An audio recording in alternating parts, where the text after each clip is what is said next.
Jedi Fallen Order is out, and Metacritic have given reasonable reviews of around the 84, 86 kind of bracket from critics as well as users like myself.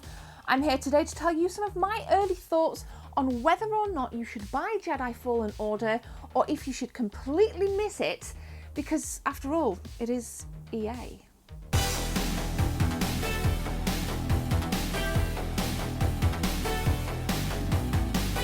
So after the travesty of microtransactions with Battlefront 2, they really did shaft ice, did EA. But I'm pleased to say that Respawn, the developers, aren't getting that same treatment, because this is actually a wonderful game. And it is needed and it is welcome for the Star Wars franchise, because for once we have a single player campaign storyline with no multiplayer, no loot boxes, no microtransactions, and a very likeable protagonist by the name of Cal. Now, what surprised me the most with Cal going into this was I didn't even think I would like him. I watched a lot of previews. This is going to sound strange, but I didn't necessarily think that his face fit into the universe. I just couldn't kind of gel with it the way I wanted to kind of gel with it and believe that he was a Jedi.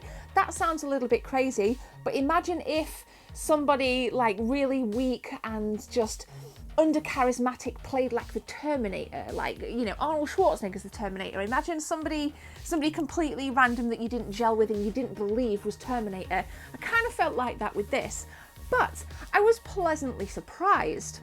And not only was I surprised with Cal himself, but some of the writing with some of the new NPCs that you meet it's really, really awesome. And one of the first NPCs that you really get to kind of gel with is Prouf, one of your colleagues down at the, I think is it some kind of mine or some kind of industrial kind of job that he's doing to try and hide the fact that he's a Jedi. Prouf is your kind of guide through the tutorial as the game bursts open. There's lots of action to begin with. Prouf tends to kind of guide you through on where to go, what to do and what not to do, and you start to learn the moves very early on within the game.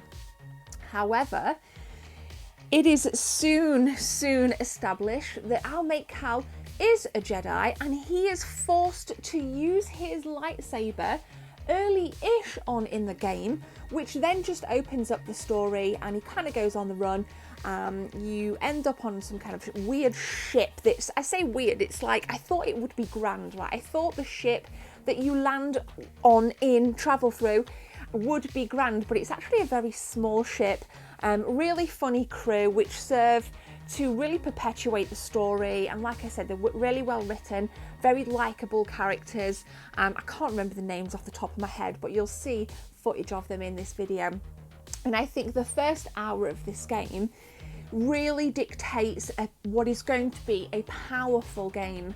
That's not just kind of powerful in its gameplay mechanics, which we'll talk about, but powerful in its story, because the characters are really prominent, really well written, and really well executed visually and audibly. So massive credit to Respawn for just kind of listening to the fans, for EA for kind of there in the background listening to fans as well. We've got a very good Star Wars game here. Now, in terms of mechanics, I will say this. There are a few glitches, a few minor things that have affected the fluidity of combat. And one of those things is the camera panning, because sometimes the camera pans round so fast you lose Cal off the screen completely. So if you're in a battle and you can't see your main guy, it makes it very difficult to kind of continue the moves, you know, like a combo or something. So that's a little bit of an annoyance, but I'm hoping that with future updates that is patched and it's panned out. There are also some glitches like where, you know, your leg might fall through the floor, or you kill an enemy and they get that twitching effect when they're dead on the floor. Not because they're dead and twitching, but because you can just tell that it's just some kind of boomerang weird glitch. But nonetheless, I tended to overlook its flaws because I was engrossed. It is Star Wars at its core, so you've got that beautiful lightsaber sound, you've got the awesome background music, the transitions from screen to screen. It might be a side swipe of the left or side swipe to the right.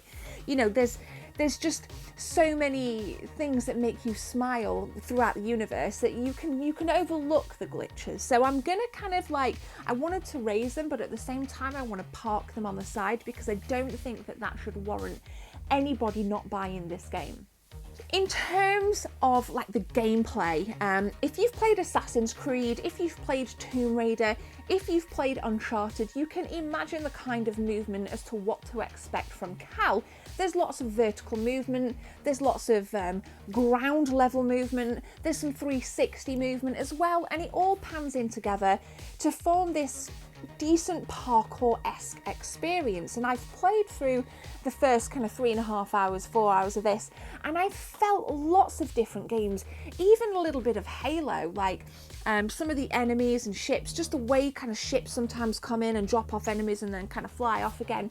For me, I was seeing lots of different games, and I really like that. I really like playing a game and then going back to thinking, oh, this looks like Tomb Raider when you're jumping from vine to vine, or this is very Nathan Drake, or this is very Ezio from, you know, Assassin's Creed 2 or something. So it's a formula that works. It is a formula that works when you move in, and it's a Star Wars game, so you expect a Jedi to be pretty fast and pretty skillful with movements anyway. So I think that it's again, aside from kind of some small glitches with the camera panning, there's tweaks to be made, but on the whole, this is a very good game combat-wise. It is a very good game movement-wise, and I'm eager to see kind of what the future patches bring. If we can just kind of smooth that out a little bit, this for me would be rapidly approaching a 9 out of 10.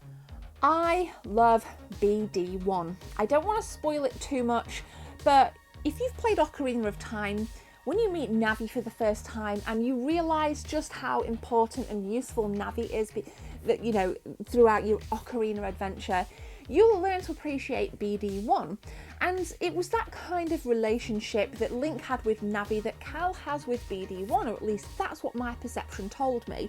And I was fond of it. It made me smile, and BD1 is cute, BD1 is customizable, BD1 is a little bit like WALL-E. If you've seen WALL-E, the Disney movie, is it Disney movie? Whatever, but if you've seen WALL-E, super cute, super charismatic, super communicative, and just a really nice fit. So they could have kind of given Cal something fluffy and cute, but we have this really cool robot that just scans areas, utilises like the map system as well.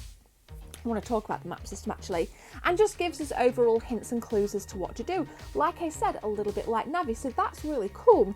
Now with the menu systems, we can customise costumes, we can customise BD1, like I said, you know, you can tweak a few things, change the paintwork on BD1, very early on in the game you get that functionality to be able to kind of chuck a poncho on Cal, or just kind of leave him at his default kind of character attire.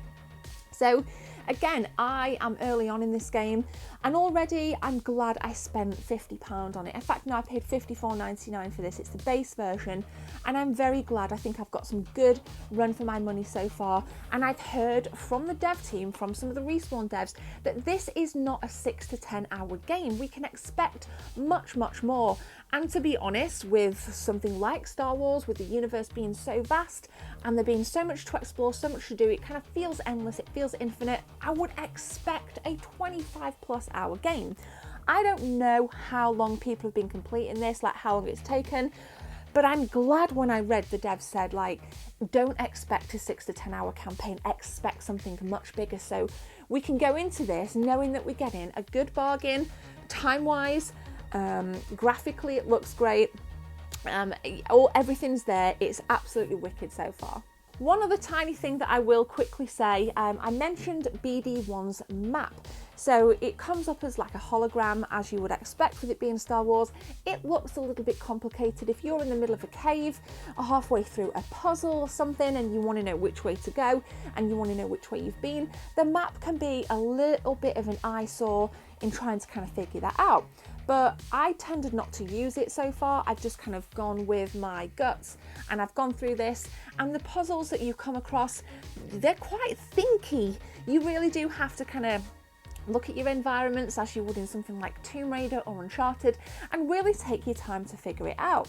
And again, that was a nice familiarity when you're in one of the kind of temples, you know, one of the very first ones. You're in this temple, and there's lots of these like glowing orbs, these ball things that you have to get into the right position to unlock things. It's really good, and again, quite a lot of thinking. This is not a kid's game by any stretch, so just be open-minded when you're going into this. There's a little bit of thinking involved. It isn't just mindless lightsaber action. As much as that's there's a bit of thinking.